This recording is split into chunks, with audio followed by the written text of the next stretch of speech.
દરેક નીતિની સામે કાયદાની રીતે ઊભો રહેતો SSK ન્યૂઝ ચેનલ। સુરતને વધુ સુરક્ષિત બનાવવા માટે સુરત પોલીસ દ્વારા હવે ઇલેક્ટ્રિક સ્કૂટર પર પેટ્રોલિંગ કરાશે, જે સ્કૂટર સુરત પોલીસ કમિશનર સહિતનાઓએ ચલાવ્યું હતું।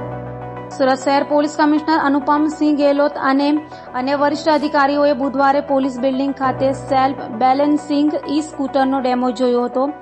આ બેટરી ચાર્જર્ડ સ્કૂટરની ટ્રાયલ લીધી હતી। પેટ્રોલિંગમાં પોલીસ કર્મીઓ દ્વારા તેના ઉપયોગ વિશે જાણવા માટે સુરત પોલીસ કમિશનર અશોક ગેહલોતે કહ્યું હતું કે પોલીસ તેનો વિદેશોમાં ઉપયોગ કરે છે। દિલ્હી અને મુંબઈમાં પણ પોલીસ દ્વારા તેનો ઉપયોગ કરવામાં આવી રહ્યો છે। ડુમ્મસ બીચ ટેક્સટાઇલ માર્કેટની સાંકડી શેરીઓમાં પેટ્રોલિંગ માટે પણ અમે તેનો ઉપયોગ કરવાનું વિચારી રહ્યા છીએ।